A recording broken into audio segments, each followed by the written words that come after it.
اللہ الرحمن الرحیم نحمدہ و نصلی علی رسولہ الکریم۔ قارئین اور ناظرین کی بارگاہ میں میرے پاس چونکہ ایک سوال آیا تھا کہ حضور صلی اللہ علیہ وسلم کو یا کے ساتھ پکارنا کیسا، یا تو پرزینٹ کے لیے اور حاضر کے لیے آتا ہے، اور اگر ایسی کوئی حدیث پاک ہے تو آپ پیش کیجئے جس سے ثابت ہو کہ حضور کو یا کے ساتھ پکارا جانا جائز ہو اور ثابت ہو۔ میں نے سوچا کہ بالکل اس کی پوری تحقیق کر دیں، تو مجھے حضرت امام ابو عبداللہ محمد بن اسماعیل بخاری یعنی امام بخاری، جن پر سب کا اتفاق ہے ان کی ثقافت حدیث دانی اور المؤمنین فی الحدیث والے پر رحمہ اللہ، ان یہ پیدا ہوئے ہیں 194 میں اور انتقال فرمائے 256 میں، اس کو دھیان میں ہمیشہ رکھیے گا، نے اپنی کتاب الادب المفرد میں، یاد رکھیے کہ حضرت امام بخاری نے جو بھی کتاب لکھی وہ سب الحمدللہ بڑی چھان بین اور قد و کاوش کے ساتھ، صرف امام بخاری نے صحیح بخاری کو نہیں لکھا جس سے کہ امت میں مغالطہ پیش کیا جاتا ہے، تو انہوں نے ایک کتاب لکھی الادب المفرد، اس میں ایک حدیث پاک جو حضرت عبداللہ ابن عمر رضی اللہ تعالی عنہما کی ایک حدیث موقوف کس کو کہتے ہیں؟ کوالٹی ہے حدیث کی، دھیان دیجیے گا، جس حدیث کی سلسلہ سند جس کو کہتے ہیں، انہوں نے بیان کیا، انہوں نے روایت کیا، اس کو سند بولتے ہیں، جس حدیث کی سند صحابی تک پہنچے وہ موقوف کہلاتی، یعنی صحابی کہے، تو حضرت عبداللہ ابن عمر صحابی رسول ہے، جس کا متن یہ ہے، یہ حدیث موقوف ذکر فرمایا اور اس کا متن یہ ہے، خضرت رجل ابن عمر رضی اللہ عنہما فقال له رجل اذكر احب الناس اليك فقال یا محمد، الادب المفرد صفحہ 217 حدیث نمبر 990، باب ما يقول الرجل اذا خضرت رجله مکتب نظام مصطفی الباز مکہ المکرمہ یعنی سعودی عربیہ، بتحقیق عادل سعد، طبع اول 2005 میں یہ ایڈیشن۔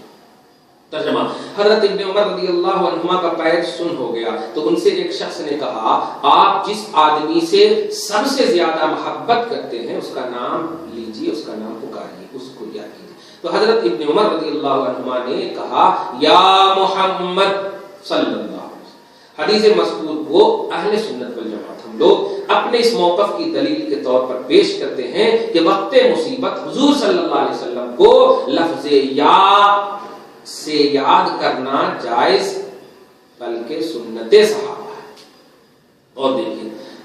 حافظ امام الدین ابن کثیر متوفی 774 ہجری اور ابن الاسیر الجزری متوفی 630 نے تحریر فرمایا، ثم نادى بشعار المسلمین وكان شعارهم يومئذ یا محمد، البدایہ والنہایہ جلد 6 ابن کثیر کی صفحہ نمبر 2109، مکتبہ نظام مصطفی الباز مکہ المکرمہ، طبع ثانی، الکامل ابن اسیر جزری کی فی التاریخ جلد 2 صفحہ نمبر 246، دار الکتاب بیروت لبنان۔ ترجمہ: پھر جنگ یمامہ میں حضرت خالد بن ولید رضی اللہ تعالی عنہ نے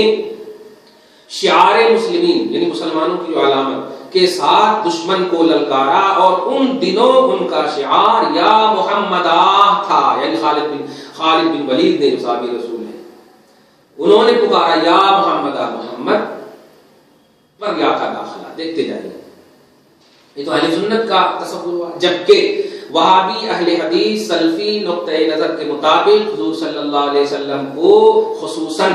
مثلا یا رسول اللہ، یا حبیب اللہ وغیرہ، اور دیگر اولیاء اللہ کو عموماً مثلا یا علی، یا غوث اعظم، یا خواجہ غریب نواز وغیرہ کہنا بدعت بلکہ شرک ہے، یہ ان کا نقطۂ نظر ہمارا۔ اسی لیے الادب المفرد کے بعض نسخوں سے وہابی علماء نے لفظ یا کو نکال دیا۔ جب ملاحظہ ہو نسخہ مطبوعہ دار الغد الجدید القاہرہ طبع اول 2007 بتحقیق سلیمان محمد القاتونی، اور بعض نسخوں میں اس کو تو حذف تو نہیں کیا لیکن حدیث مذکور کو غیر معتبر ٹھہرانے کے لیے کتاب کے حاشیہ میں ضعیفن لکھ دیا۔ دار الغد الجدید کے مطبوع نسخے سے لفظ یا کو بھی نکال دیا ہے، اور حاشیہ میں مشہور وہابی عالم شیخ ناصر الدین البانی، جن کی کتاب سلسلۃ الضعیفہ، سلسلۃ الصحیحہ وغیرہ کے حوالے سے اسے ضعیف لکھا۔ ذیل میں ہم حدیث مذکور کا تحقیقی تجزیہ پورے طور پر پیش کرتے ہیں اور بتاتے ہیں آپ کو کہ یہ حدیث پاک مطلق طور پر تو سمجھیے کہ سنت صحابہ ہے، یا رسول اللہ کہنا، یا محمد کہنا، مگر اس حدیث کی ہم سندی حیثیت بیان کرتے ہیں۔ سنیے، حضرت امام بخاری نے اس کی یہ سند ذکر فرمائی، حدثنا ابو نعیم قال حدثنا سفیان حدثنا عن ابی اسحاق عن عبد الرحمن بن سعد الادب المفرد اس کے راوی ابو نعیم فضل ابن دکین، سفیان ثوری، ابو اسحاق سبیعی، عبد الرحمن بن سعد القرشی، سب کے سب ثقہ ہیں۔ ابو نعیم فضل ابن دکین امام بخاری کے اکابر شیوخ میں سے ہیں، یعنی ان کے استاذوں میں سے ہیں، 9 طبقہ کے محدثین میں ثقہ اور ثبت ہیں۔ تقریب التہذیب ملاحظہ کیجئے صفحہ 446، ذہبی نے لکھا حافظ حجت، ابن معین کے یہاں ان میں کوئی عیب نہیں ہے۔ ملاحظہ کیجئے میزان الاعتدال امام ذہبی صفحہ نمبر 426، دوسری سند دیکھیے آپ، امام اسقلانی نے لکھا سفیان ثوری ثقہ ہے، حافظ ہیں، فقیہ عابد ہیں، امام حجہ تھے۔ تقریب التہذیب صفحہ 244، ذہبی نے لکھا الحجہ الثبت متفق علیہ، یعنی حجت تھے، ثبت تھے، متفق علیہ تھے، سب کا اتفاق تھا۔ میزان الاعتدال صفحہ 244۔ تیسری سند دیکھیے، تیسری تحقیق دیکھیے سند کی، عبد الرحمن بن سعد قرشی حضرت ابن عمر کے غلام، طبقہ ثالثہ کے راویان حدیث میں تھے۔ تاریخ البخاری الکبیر جلد 5 صفحہ نمبر 287، کتاب الثقات جلد 2 صفحہ نمبر 314، تہذیب التہذیب جلد 6 صفحہ نمبر 86۔ حضرت امام نسائی نے انہیں ثقہ فرمایا۔ تقریب التہذیب 300، تقریب التہذیب 341۔ اب دیکھتے جائیں کہ روایت کی تحقیق اور سند کی تحقیق۔ سند کی چوتھی تحقیق، عمرو بن عبداللہ ابو اسحاق سبی کوفہ کے ائمہ تابعین میں سے تھے۔ صائم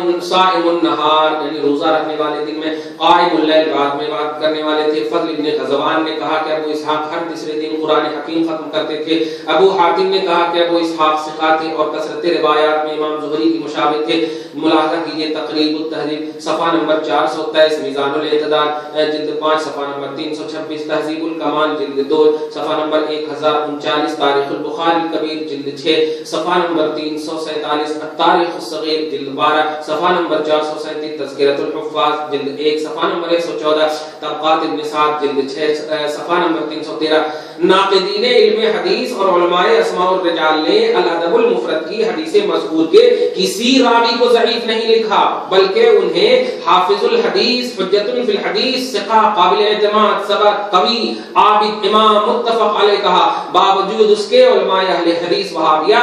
اسے ضعیف اور ناقابل اعتبار ٹھہراتے ہیں۔ سوچئے یہ انصاف سے اور حق سے بعید تر ہے یا نہیں؟ علماء حدیث آج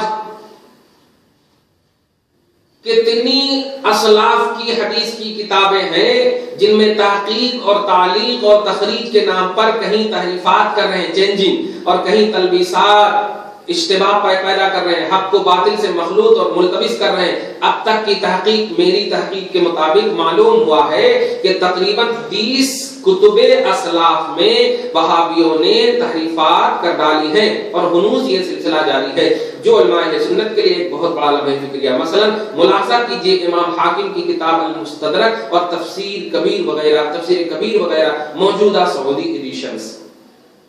محدثین نے متعدد اسناد سے کتب احادیث میں ذکر فرمایا ہے۔ ذیل میں ہم ان محدثین کے حوالے سے حدیث مذکور کے اسناد و طرق کو ذکر کرتے ہیں۔ ابو اسحاق سبیعی سے یہ حدیث 3 طرق سے مروی ہے، الادب المفرد کی حدیث۔ پہلا طریقہ، یعنی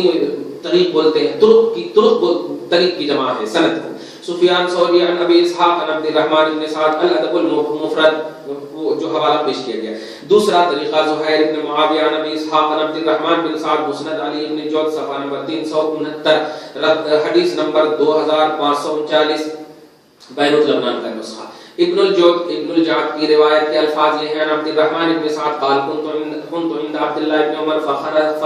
رجله فقلت له يا ابا عبد الرحمن ما لرجلك قال